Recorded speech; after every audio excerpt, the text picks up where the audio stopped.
Ah, right. I guess millions of people. It's Sunday, June. What does it say here? You tell me. Do I even have my focus set up? I'm not sure I do. I'll have to fix that. It's July 24th, Sunday. It's 76 degrees in the studio, 43% humidity, and it's 11:10 Pacific time and 48 seconds. This thing's nifty. Here, let me set my focus real quick. I have to tell you guys a story before we launch into today's stuff. We might talk about Biden's COVID, our new venture called Sensible Medicine on Substack with Vinay Prasad and other alt-middle types. Let me hit this button. And is it focusing now? It is. All right, so here's the story I wanted to tell you guys. It has to do with the nature of free will, regret, strong emotion, all those kind of things. And it's probably a good way to kick off the Sunday's end. So on Thursday, I did a live show for our supporters only. So the people who subscribe for the $5 a month or whatever on Locals and Facebook and YouTube. And I stream it to YouTube and I share it on those platforms and only our supporters can see it. And we talked all kinds of, about some of the stuff we're going to talk about today, like Biden's COVID and what it means and the Sensible Medicine platform that we're launching and that kind of thing. And I turned off all the gear and it's just me in this studio. Like I don't really have a team here on site. And so I have a mental checklist of like, oh, turn this off, turn this on. I mean, I've done it for quite a while now by myself. So I kind of thought I had it figured out. Now, for people who don't care about the tech stuff, that's cool. I'll make it real simple. I have these red Komodo cameras, which are really high-end cameras that make me look less awful than I might look. Because, you know, when we're using our graphical user interface with the world, you probably don't want to see me as I am. You want to see me as the red Komodo camera makes me look. And even then you may not want to see me. So that said, these cameras use Canon lenses with an adapter that are autofocus lenses. So you see, if I do this, it'll autofocus. So I don't need somebody there pulling focus. And I always know it's going to focus correctly because the autofocus is keyed on my face and this and that. So that's all great and joyous. I have lights in the studio, etc. So usually when I turn everything off, I turn off the camera separately. I turn off this big rig of gear with the audio and everything. And then I go home. But that day, for some reason, I forgot to turn off the camera. And I turned off all the lights. I turned off all the other gear and I went home. I came back 2 days later with my family because we were going to watch a movie or something in the studio here. And I heard this kind of noise. And I was like, ooh.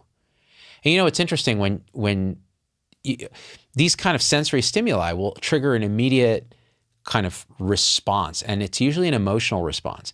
And just hearing that sound triggered an instant emotional response, which I was able to recognize because I guess I practiced some degree of mindfulness. So although I'm not great at it, this time I recognized, ooh, panic. That's a feeling of fear. Something is not right in this room. And it instantly triggers a cascade of like, oh, I done effed up, Ron. Like, this is no good. And so I come in the room and I hear this. Now, just so you know, my normal autofocus is very silent. It's this ultrasonic mechanism that's dead silent. I mean, you can hear it, and I'm tuned into it, so I know it's working because I can hear it subtly. But this was different. I was like, this is not right. And then I see the LED or the LCD screen on the camera is actually on, which means I left the camera on, this really fancy, expensive camera that I don't think is meant to be left on for 2 days straight. And in the dark, the autofocus was trying to focus on nothing.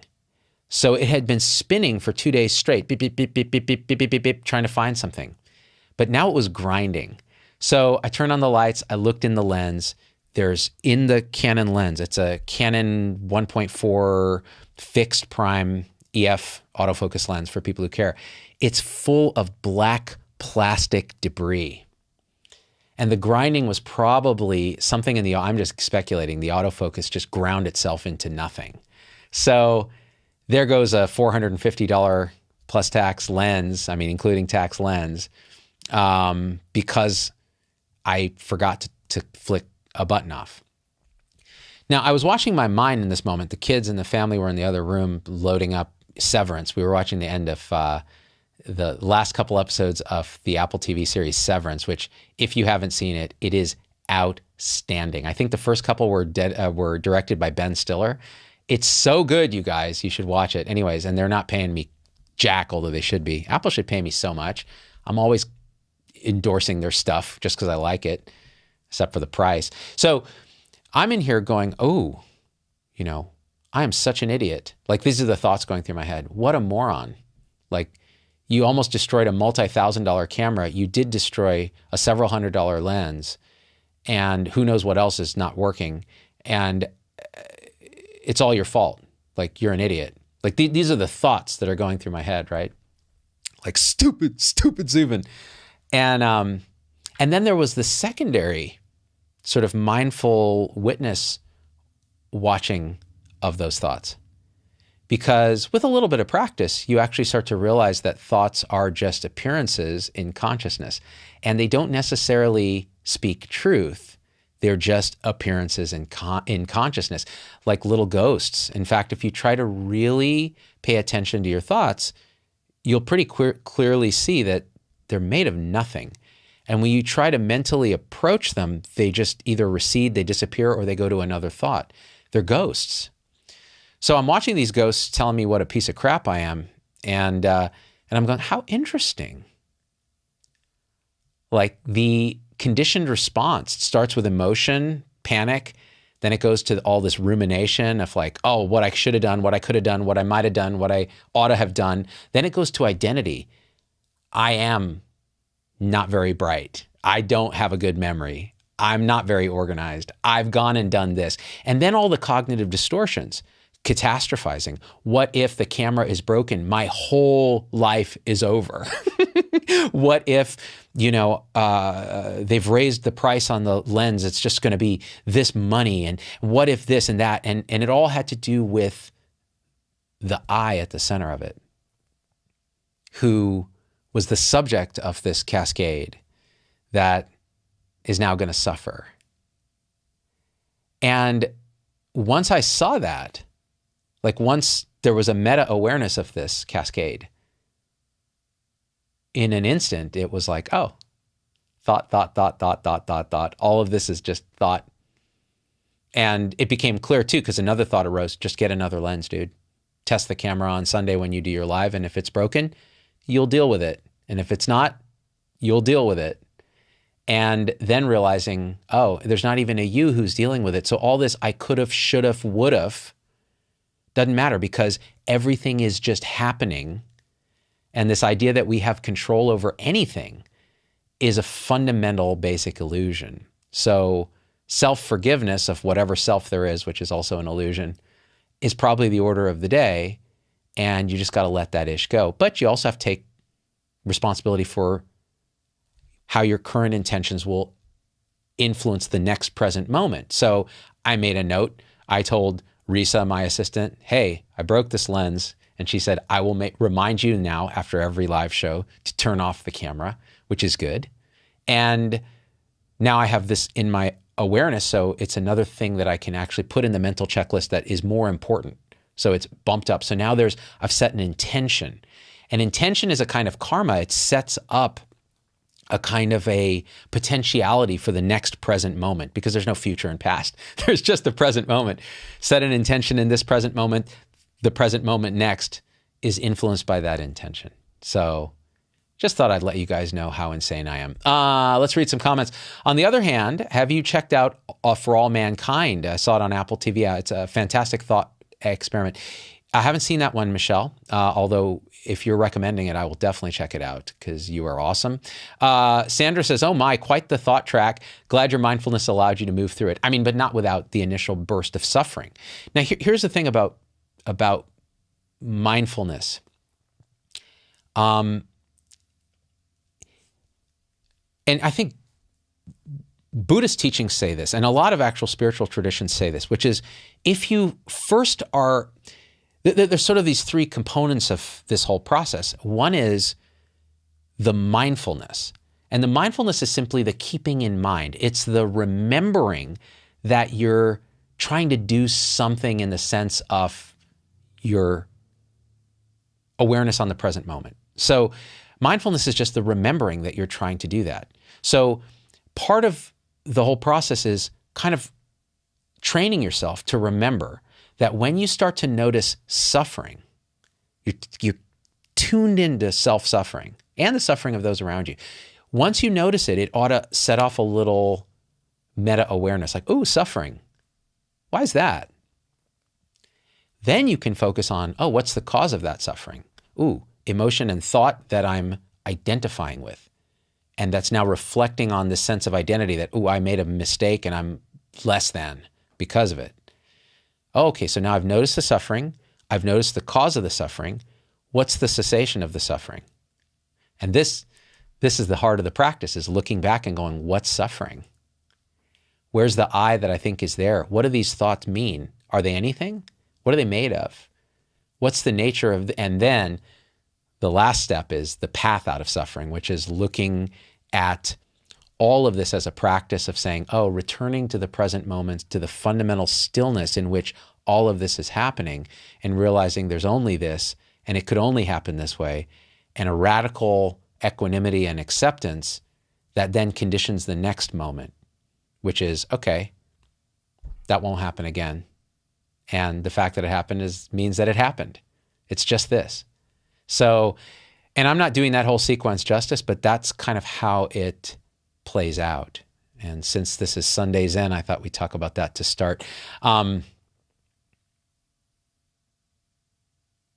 Melanie says, so you broke a thing, then worried about the breaking of the thing, these thoughts of which are also things. Nice recovery and detachment from the identification. That's what it is.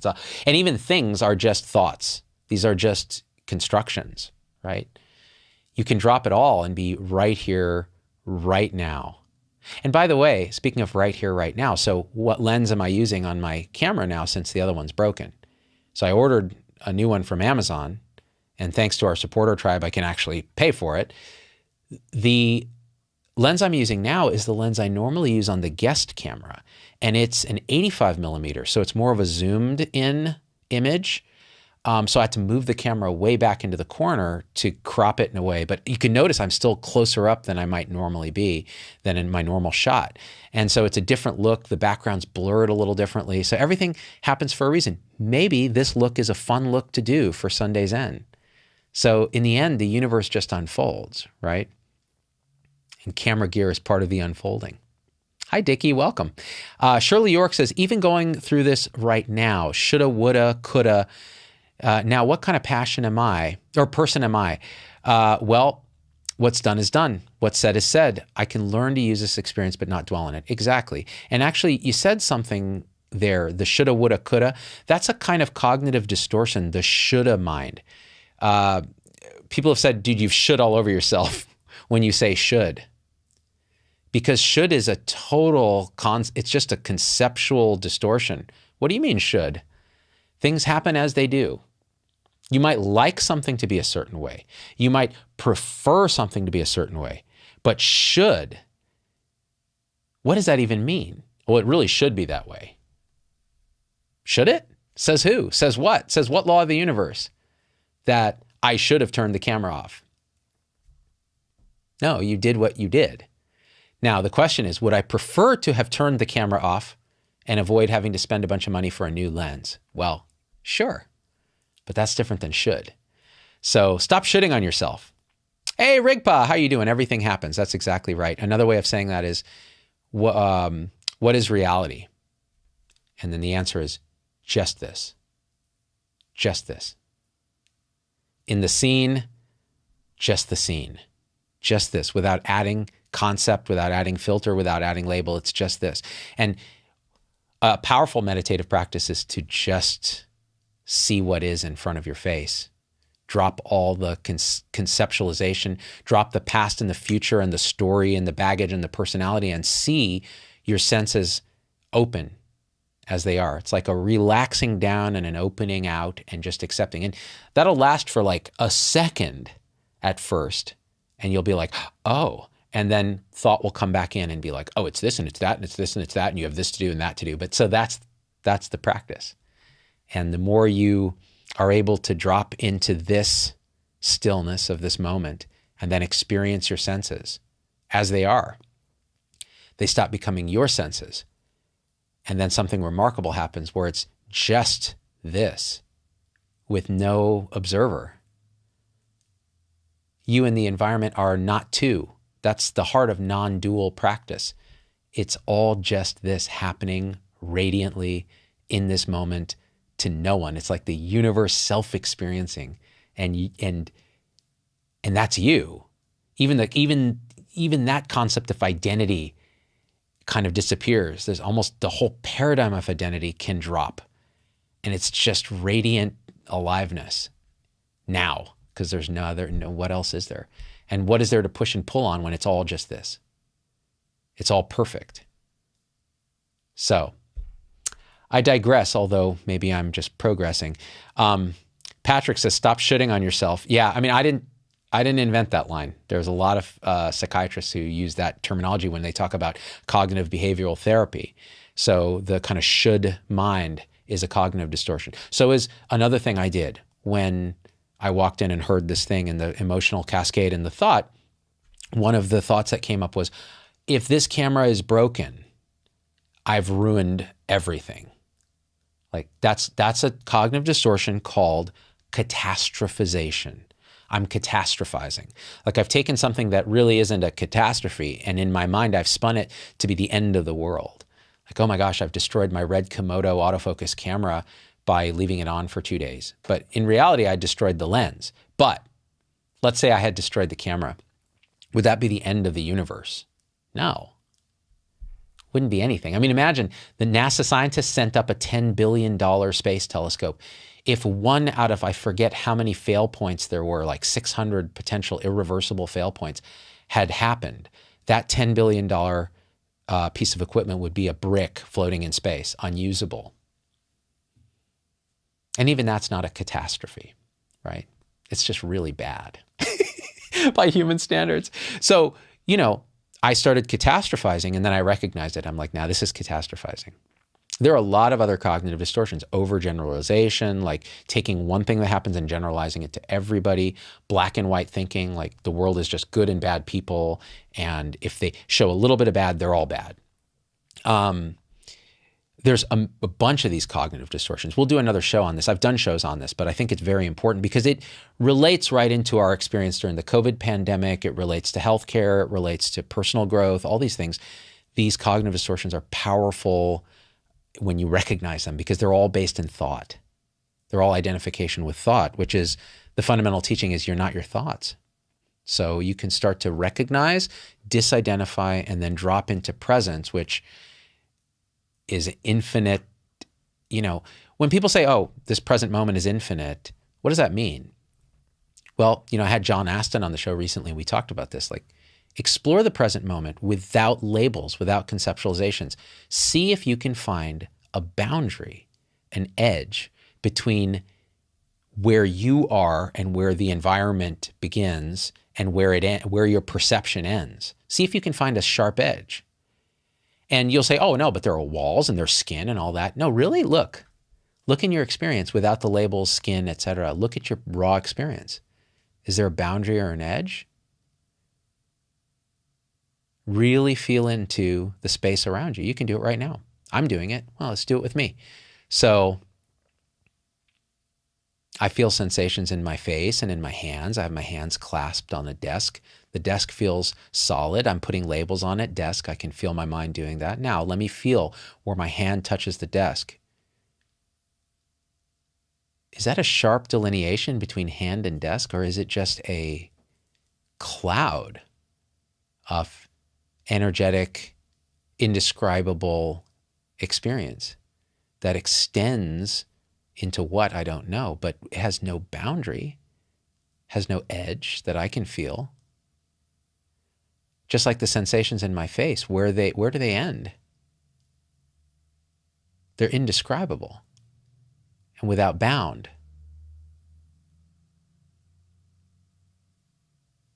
And then you feel into the room and you realize, oh, there's a lot of space there, but that space itself is aware. It's made of awareness itself because there's a knowing quality to it.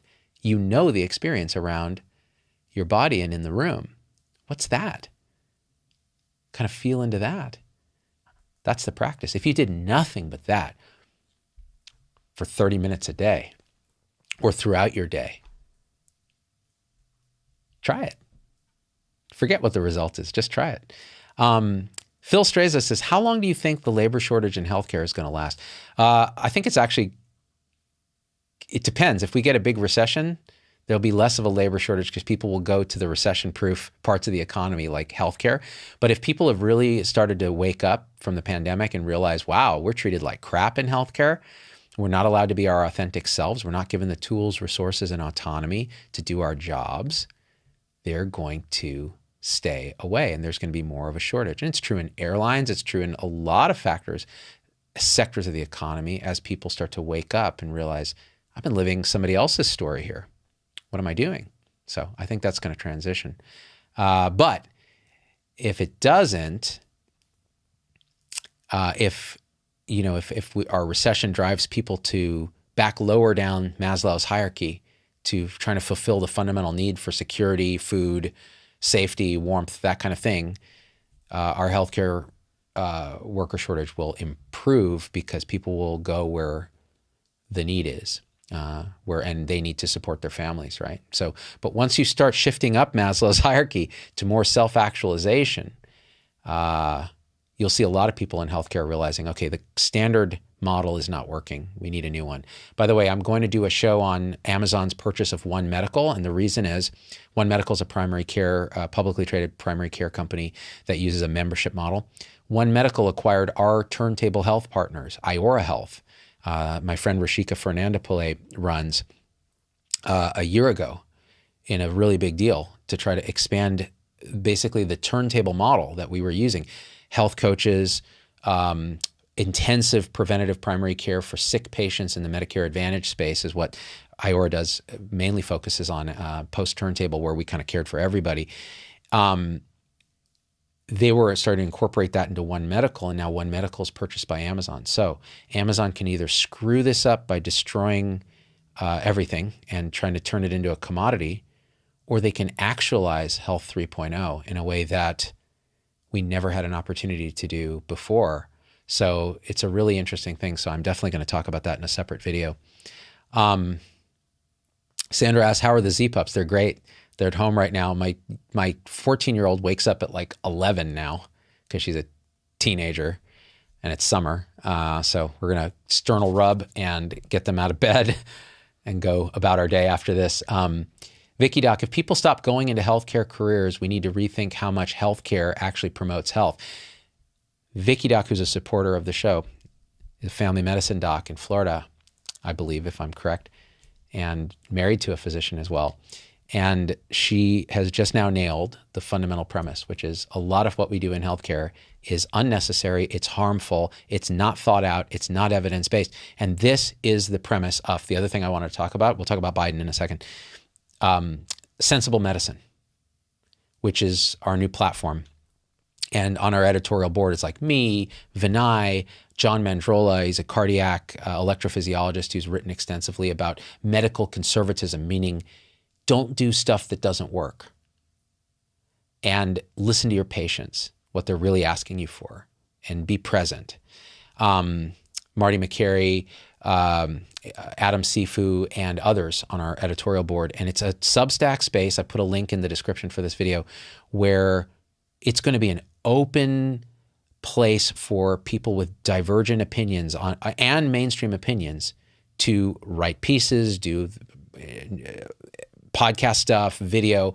I already put an episode of our VPZD show up there. We're going to have debate topics like, should you vaccinate all healthy 5-year-olds, and have a pro and a con on there. So really a like Hegelian dialectic, like thesis, antithesis, synthesis. I call that alt-middle. You can call that Hegelian dialectic. You can call it integral thinking. You can call it transpartisan, not that kind of trans guys and gals and non-binary pals. You can call it all those things. You can call it tier 2 mindfulness of like, hey, you can have strong opinions, but you're going to understand that everybody's trying to find truth, and we're debating not to win. We're debating to advance knowledge, which means ditch the ad hominems and things like that if you can. And boy, we fall prey to it too. So we have to be introspective about it as well. So that's the thing, sensible medicine. And the idea is, again, there's science and sense, and the two can mingle. I think a lot of our COVID policy has been nonsensible. Like it may, you know, it's an approach, but it doesn't, and to the average person, it feels nonsensical. Like, you know, blowing the whole thing off as a hoax and saying that nobody's ever died of COVID, they've all died with COVID, and so on and so forth, is nonsensible. A 20-year-old wearing an N95 mask outdoors, which I just saw yesterday because we live in the Bay Area, is nonsensible. But they're all behaving because of their motivations, their moral matrix, what they've seen and been conditioned by. And because we're so divided by social media as a addictive, divisive force in America in recent years, and our smartphones and cable news and all that, this problem has now become the problem of nonsense, inability to make sense, and then every policy seeming nonsensible is huge. So we're hoping with sensible medicine we bring a little bit of that Hegelian dialectic, synthesis, antithesis, thesis, bring them together to try to find a synthesis, right? And do it in a alt-middle way, which doesn't mean you're in the political center. It means you're seeing all sides as true but partial and trying to find a more holistic truth. Where are we at? Jonna, welcome back. Let's see. Albin says, Amazon already has the mail order pharmacy as well. Hopefully the monopoly will be good for healthcare if it's done right. Yeah, I always worry about, healthcare is already an oligopoly of crony capitalists. So they're not real capitalists. It's an oligopoly. So they fix prices. It's not transparent. What Amazon could do if they wanted to do this right. Now remember, Amazon is just like these other tech companies. They think they have the hubris of thinking they can fix healthcare without involving physicians and nurses and frontline people and patients. And they just think with their tech brilliance, they're just going to do it. And sorry, that's not how it works. So that's why they screwed up the thing with their big joint thing. Remember Haven, that what's his name was running? The whole thing fell apart. Like just because you're JP Morgan, Amazon, and Chase and Berkshire Hathaway, you think you're all that. You can't fix healthcare because healthcare requires, I'm going to say this, a ground up, emergent change. This is part of the reason why, so like patients and caregivers have to change themselves, understand what's possible, see the bright spots in the world, wake up intellectually, emotionally, spiritually, scientifically, and then we'll emerge a system that actually makes sense. And we can't even see what that system is yet because we have to wake up ourselves. That's part of the reason I talk about awakening and mindfulness and those things. It's part of the reason I talk about healthcare stuff and different bright spots. It's part of the reason I talk about the problems we have in division and in healthcare, because identifying the problems is part of the solution. If you're blind to that, you're unconscious. Remember, I started the show with the mindfulness cascade, where I come in, my camera's going crazy, I go through the sequence of events of emotion and thought, catastrophizing, distortion, then the mindfulness recognition of suffering, go down the cascade, disidentify, see what's actually here, and then act. Order a new lens, stop perseverating, let it go, move on. All right? In order to start that cascade, I had to recognize there was a problem. That's the mindfulness component. So part of the reason we complain about how things are broken is that we want to point out specifically and precisely, with as much discernment as possible, what are the problems.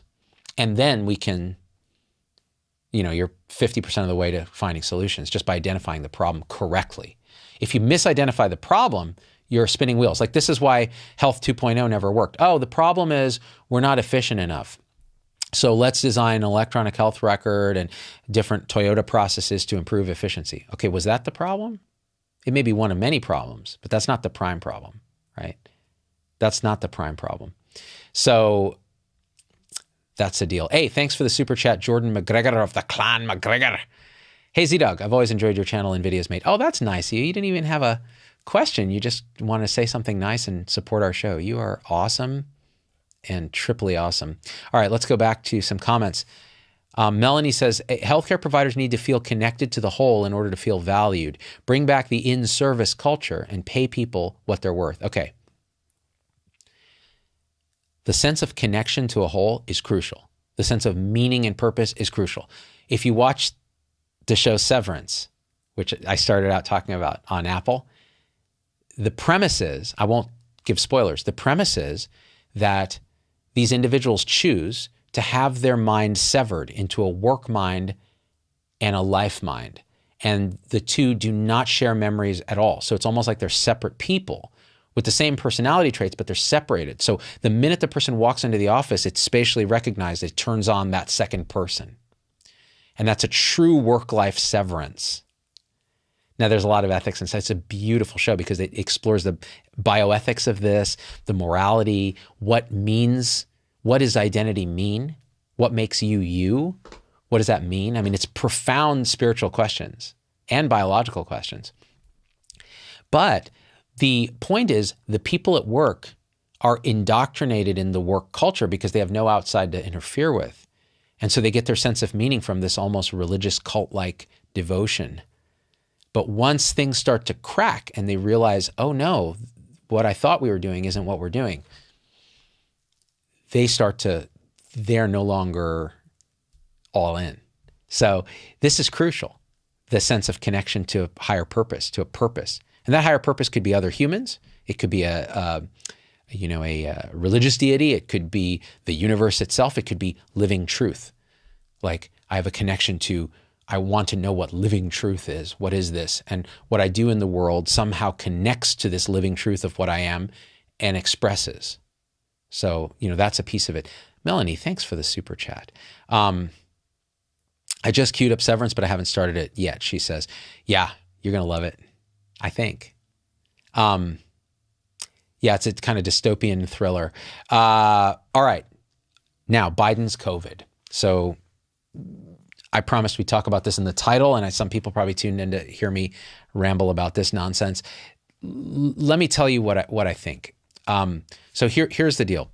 Just so you know, and this is my review of Biden's medical records from his private physician, not Ashish Jha, who I don't know what he's talking about. Like, the president showed me his plate. It was empty. And he's giving this briefing. I'm like, how about we hear from his actual doctor? But we do in forms of written notes. And the guy writes pretty good notes. So you remember Trump's doctor in the early days? Like, it was like, the healthiest guy I've ever seen. This guy's awesome. Like, those are the notes. Then Biden's doctor is like the opposite. He's like, oh, yes, Mr. Biden purported in the morning to have a slightly deeper voice, which we will then work up with 30 different specialty consults. And you're just like, damn, dude, this is like, these are, I don't know which I like better. I think there's a middle way, as the Buddha said. But anyway, so Biden gets diagnosed with COVID. It seemed to be a pretty quick onset because he had tested negative earlier. But of course, the negative test these days means not much because they're not all as sensitive as we'd like, unless he was getting like, nasal PCR every day, which he might be because he's the president. So I don't know the details of that. And somebody who knows can weigh in. But so he tests positive. I believe they identified it as BA.5, but even if they didn't, it's like 80% of circulating virus now is BA.5, the new Omicron subvariant, which is very, very, very contagious, but it doesn't appear to be very, very, very lethal in the setting of the amount of immunity that the American public currently has between vaccine and previous infection. So Biden is 79. Here's his medical history as far as I know it. He has atrial fibrillation, which is an irregular heart rate, for which he's taking blood thinners. My dad has got the same situation. Eliquis, same thing my dad takes. It's a blood thinner, oral blood thinner. So he's on these blood thinners and yet still rides his bike and occasionally falls off his bike, which is suboptimal in terms of bleeding risk. But that being said, he's living his life, which is what I argue you should do. The reason you take a blood thinner in the setting of atrial fibrillation is that it lowers your risk of having a stroke. And why would you have a stroke? Because in atrial fibrillation, there's the atria and the ventricles in your heart. The atria are the kind of top part of the heart. So the blood comes into the atria squeezes, the blood gets into the ventricle squeezes. And that ventricle squeezes the blood either to your lungs if it's the right side of the heart, or to your body if it's the left side of the heart.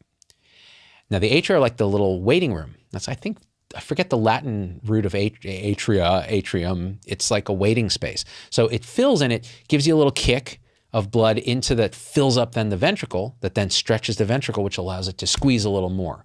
Because the way the heart works is if it stretches a little, it's actually a little more elastic coming down.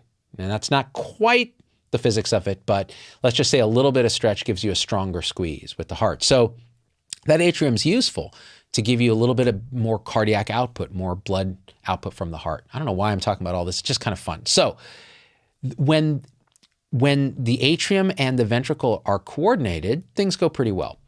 When they're not, there's something called atrial fibrillation. You guys may have heard of ventricular fibrillation, where the whole heart goes electrically and you're not pumping at all. And that's where they pull out the things and on TV and all that. And that's bad, that's life-threatening. But atrial fibrillation is threatening for a different reason. When the atria, when their electrical signals become uncoordinated and chaotic, the atrium stops contracting, it just fibrillates. It just kind of does this, kind of like my camera lens was doing before it melted down. What happens is, normally, that little bit of kick from the atria is lost. And that's probably about 10% of cardiac output in some people. So you've lost that.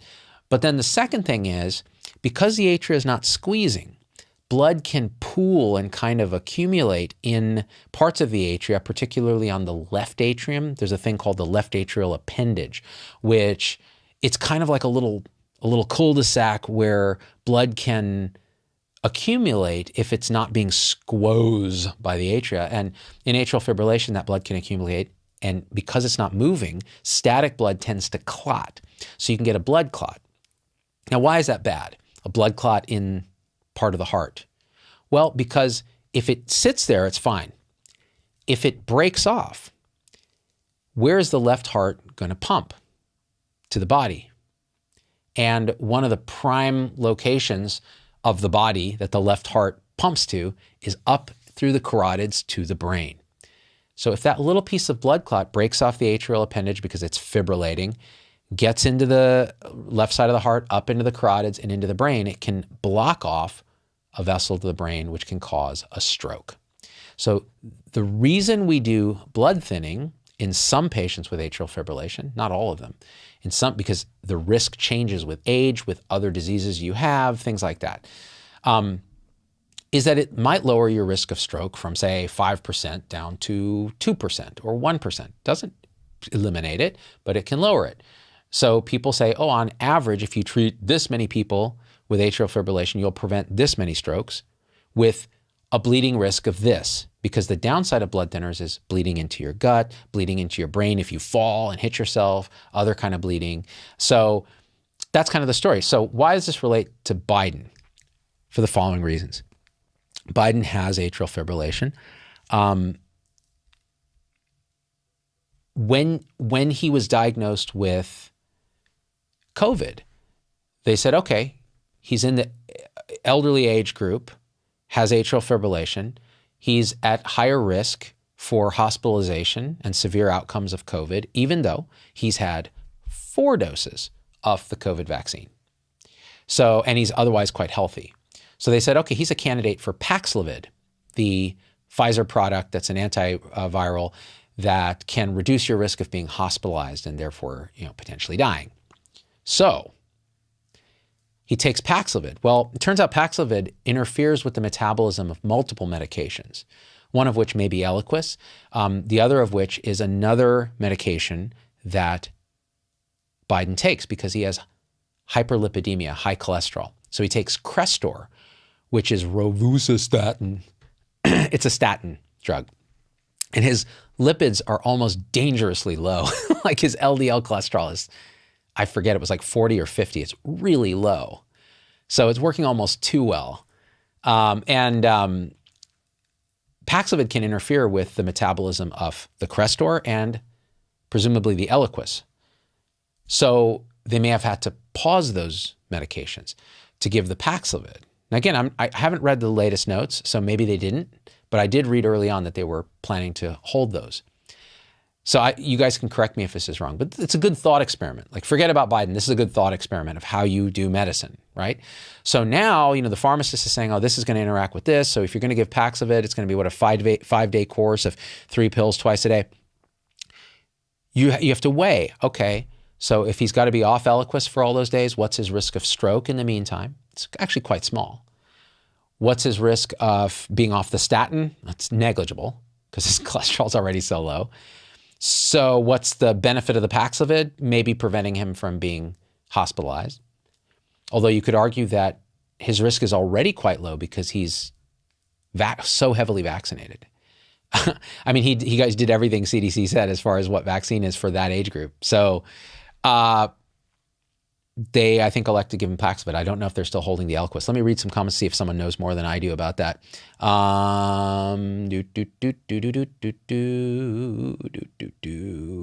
Nope.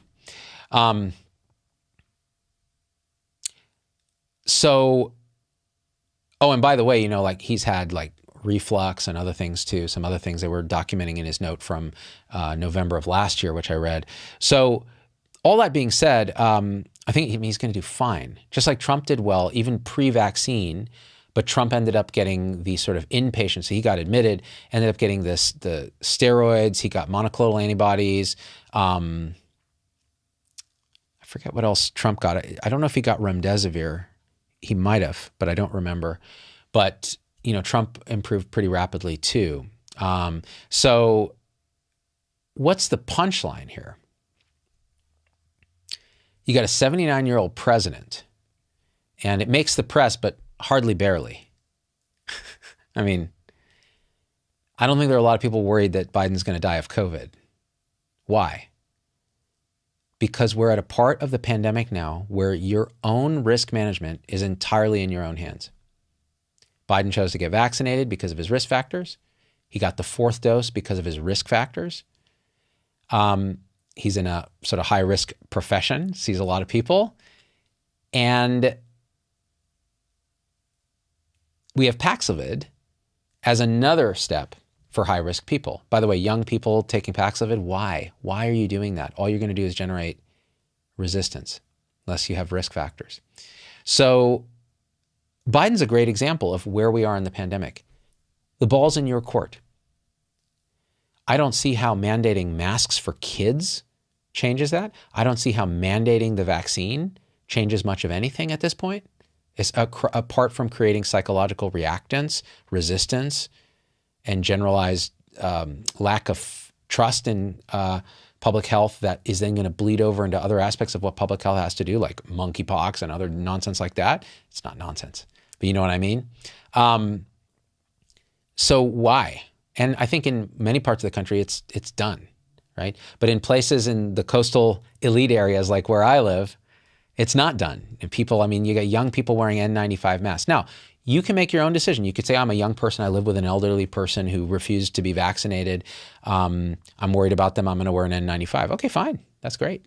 But eventually, everybody who's susceptible to ever getting a coronavirus infection is going to get it at some point, especially with variants like BA5 that are so contagious. So the idea of ever, completely avoiding COVID all your life, unless you have some undefined genetic resistance to it, or every case you get is asymptomatic, which is also possible, then let's get on to other things, right? That's been my point for a few months now. And I think Biden's case just really illustrates that. The power is in your hands now to make your decisions based on your own risk tolerance and understanding. And I don't think your doings affect anybody else, really, that much. So the public health apparatus should be less interested in making you do something than just educating, which probably should have been the case from very early on. But there you have it. Bully McGuire. Oh, talking to Midnight Baker, had mild COVID. Rebound was mild too, so I didn't mind it too much. Oh, so did you have Paxlovid rebound, which we're seeing again and again? What does it mean? Who knows? It means we just don't understand COVID yet. Sherry Gallup, and also thinks not a magic drug. I think that he too needs to be in a nursing home. He can't remember. He falls all the time. He's not physically or mentally able to take care of himself. So Sherry, we have to be careful about that. Remember when psychiatrists were diagnosing Trump with narcissistic personality disorder and megalomania and all this other stuff. And armchair doctors were saying this and that and the other thing. The same thing happens with Biden, because the press will only show things that are, kind of the big screw ups. And then people will go, oh, this guy's a doddering incompetent who's got dementia. Just like people would say about Trump, oh, he's a lunatic who's going to push the button because look at how he behaves in these clips that I see out of context. So it's very hard for us to know what's going on. That's why I actually really did appreciate reading a physician's note in some depth, about what's going on. But again, we can't know. It could be, maybe he's in cognitive decline. We've seen him stumble. We've seen stuff like that happen. But for, 79-year-old people, I mean, Fauci's 81. I mean, these are not young people. We have a kind of gerontocracy in this country. The elderly are running everything, which I always found very interesting. I appreciate the wisdom component, but it's kind of like, guys, I think the young people have more to lose from the future, But I'm not in that age bracket. When I am, I'm sure I'll see the world differently. Mirani, we have lots of catching up and relearning to do in public health. Yeah, and Mirani was on our show. She's a lactation educator and consultant. And actually, Mirani, I was gonna email me if you think this is okay. We did a supporter show because we did a whole thing on the formula crisis and lactation and feeding your baby.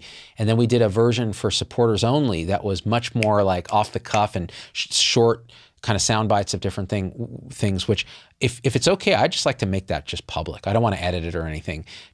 I'll click it public and then the public can watch it now. It's been a month or two. I think people will get a lot out of it because your way of doing public health, the way you teach about how do you feed your baby. You're never shaming people. Oh, you didn't breastfeed? Oh, you're a failure. Come on, dude. The way you do it is perfect. So I'd love people to see how you talk about getting your baby fed because in the end, they need to just eat and do it safely and sustainably. Bully McGuire, Z-Dog, when I said I had rebound, I had it without Paxlovid. Oh, I see. And, my dad had that too, like tested negative, then tested positive again. Seems to be a thing with these Omicron variants for sure. Hard to know about the earlier variants. Trace Owen says the health of people is in the highest law. This is written on a hospital in London. Love this. The health of the people is the highest law. That's a great line. I like that. But that's a different ethos too. The health of the people is the highest law. So what does the UK do? They have nationalized healthcare. They see it as that value. The United States has a different sort of general ethos, which is why we probably revolted against England, right? It's like, screw you guys. We're going to do it our way. So this is our way. I think actually America has a unique opportunity to revamp healthcare in a way that countries that have already socialized it don't have the chance because it's so codified and then there's political inertia. Here we just have business and political inertia. It's actually kind of worse, but we can actually create a disruptive way of doing things that makes the old way obsolete. That's really the only way to do it. It has to happen from multiple angles. Disruptive payment models, disruptive care models, disruptive legal models, like how do we deal with malpractice and the sort of cover your ass care that we practice that makes it so unsustainable. How do we deal with the social implications? Like we seem to keep teaching patients that there's a magic pill that can absolve them of making good lifestyle decisions. Well, maybe we should change that. What about the mental health crisis? How do we disrupt that? Well, how do we wake ourselves up to what we actually are when we're talking about thought and identity and those things? Because that all feeds holistically together into health. So all of that is going to have to be transformed before we can change anything. So socializing medicine isn't it's not a one-size answer that's going to work. Capitalist medicine, well, we don't even have that in the US. It's an oligopoly of cronies, like the group purchasing organizations and the pharmaceutical benefit managers and the pharmaceutical companies and the insurance companies and the hospital systems and the physician groups and everybody. They all have interests that are financial that if you start rocking the boat, don't look good for them initially. So there's going to be huge resistance, huge lobbying. And since our government runs on lobbying dollars, it's going to take a minute. So one answer to that is, well, a ground up revolution with disruptive ideas that appear that make the old system look obsolete. You know, it's like TiVo made VHS obsolete, and then streaming made TiVo obsolete. You know, there's always something that'll happen that'll just disrupt the whole industry. In healthcare, disruption has been difficult because there's never a payment model to support a new technology or a new way of doing things. So when we did the turntable thing with Iora, the way we got paid was the old model. Insurance company said, here's a flat fee to take care of per patient, take care of these patients. And you can innovate using that fee to keep them out of trouble, and we'll measure the outcomes. And that worked great until the insurance company went out of business. And then we went out of business, meaning our clinic. Iora continued because they said, okay, so who else can we work with in the legacy system? You can't just disrupt the system like you can in technology. You have to actually still, the only ways to get paid, unless you do something really disruptive like direct primary care, where you're going right to the patient and saying, give me a membership fee like a gym. I'll take care of everything, keep you out of trouble. And if you have to go to the specialist or to the hospital or whatever, first of all, we'll give you cash pay prices. But if you can't do that, you have catastrophic insurance that will cover that. Kind of like when you crash your car. That's a brilliant model too. And so there are different ways, different bright spots to transform medicine, apart from just saying, okay, here's a single payer. We're going to take the current system and pay for it with the government money. And we're going to put a bunch of restrictions on what you can do. It's not very satisfying, is it? It would be equitable. In other words, more people would get care. So you probably net save lives. But it's not the highest game you can play. The highest game you can play is transform the care model, bend the cost curve down, make it actually effective for preventing disease, and then you can pay for it however you want. Employers can pay for it, government can pay for it, individuals can pay for it, all of the above. And everyone's covered. You just fix healthcare. It's actually complex and not complex. But again, it's when it looks darkest that just even a little bit of light just makes the thing look really bright. So I think we're in this part where it's looking pretty dark. So there's as George H.W. Bush once said, there's 1,000 points of light. That was a terrible H.W. impression. Rest his soul. Jean Phillips, do you see it taking decades to usher in 3.0 in healthcare? This is what I see. It's like any emergent in human civilization. The next paradigm takes a while, and then suddenly it reaches a tipping point. So I'll give the example of, because if medicine 3.0 is like the integral phase of human development, where it's an alt-middle kind of yes and to everything that came before it and emerges something new, this rehumanized, technology-enabled but never technology-enslaved, team-based, outcomes-driven medicine that puts the analog heart back in, which is the human relationship, not a transaction, and it's powered by love, connection to a bigger purpose, the reemergence of a kind of a spirituality in it. And you can be an atheist and have that spirituality. Jay, thanks for the support. That's a whole different game. And how does that emerge? The same way any, what is it saying here? My bit rate is low. Hold on, let me make sure something isn't getting, because as people are complaining the video is choppy. Oh, weird. Okay. That is strange. Maybe having a little internet problem. No worries, I'll go back to my rant and we'll hope that it works. Oh yeah, YouTube's been acting funny, Dickie. Yeah, I hear you. Okay, choppy video aside, how do these emerge in reality? And it's kind of like this, and I'm going to keep one eye on my video to make sure it's working. We had an old paradigm similar to Health 2.0, which was the orange stage of human development, the meritocracy, capitalism, rationality, science. Think of most of the early 20th century, where we were realizing, wow, you can harness the power of the atom. You can use science to actually solve a lot of problems. Religion and spirituality kind of got pushed down, and people were like, wait, and the nation states rose and they were competing on science and meritocracy, sending stuff into space. it was all about getting a college education so that you could compete in the workforce and merit and so on. And this was the paradigm, this sort of Enlightenment paradigm. And they felt that there was an objective truth that you could find with science, right? And that was it. And that worked very well until you start seeing the shadow side of it, which was a kind of a nihilism, a kind of a dehumanization, not to mention the fact that circles of concern were really only for tribe. So it was still, there's a lot of racism, inequity, and so on. And so what ended up happening? In the 60s, and prior to the 60s, you start getting the emergence of the next paradigm.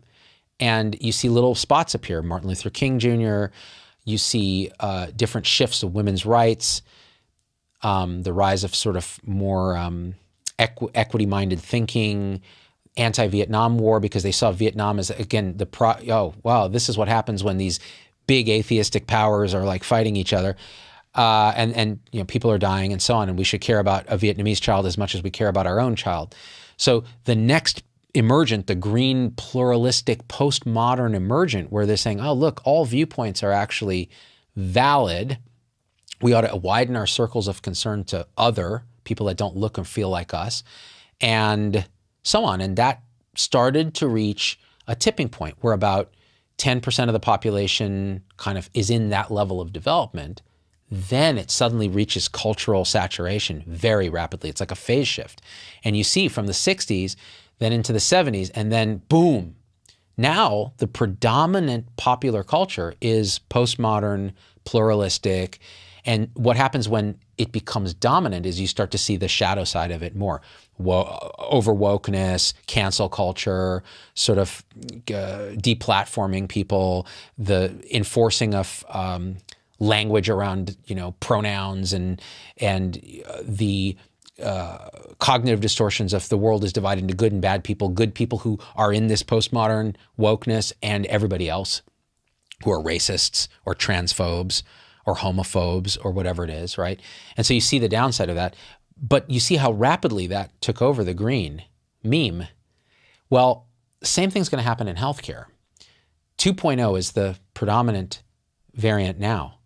1.0 is the old way of doing medicine, right? Doctor, patient, et cetera. Now it's 2.0, which is mechanized health plans. You have a relationship with a company instead of a doctor. And that we're seeing the shadow everywhere. We're seeing the shadow everywhere. So we're seeing 3.0 start to emerge in fits and starts. The Ioras, the turntables, Chen Meds, Oak Street. You start to see these little things start to emerge. Direct primary care movements.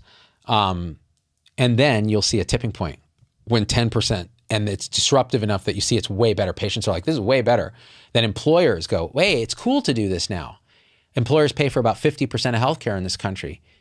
They wake up, the big self-funded employers, and they start paying those programs. Next thing you know, you've transformed healthcare. And then there's rapid innovation. And then you'll see the shadow of that will come out. But we can't even really predict necessarily what that shadow is yet. So that's how I see it happening. And I think it's going to happen quicker than we think, but it'll take the groundwork being built, which has been happening for a little over a decade now. So I think we're on our way. All right, guys. I think we did a thing. That's right, scientism, Stephanie. That's that orange meme. Religion by another meme. That's right. The shadow knows, Stephanie. All right. I think we did a thing. Sorry if there was some glitchiness on the streaming. Hopefully that sorted out. I have a recording of it, so I can always re-upload it if it's that bad. And thanks, you guys. Now, here's my kind of call to action. I gave you a practice early on, which was, feeling into your current experience to see, are there boundaries between what you're calling you, this body, skin, and the room, the rest of experience? Does your perception have a wall somewhere that's sharp and defined, or is it just without boundaries? So try that practice. You can do it anytime, anywhere. Of course, the only time and the only where is here and now. So here and now is as good a time as any. All right, guys, I love you. I'm going to fade it to black and we out. Happy Sunday.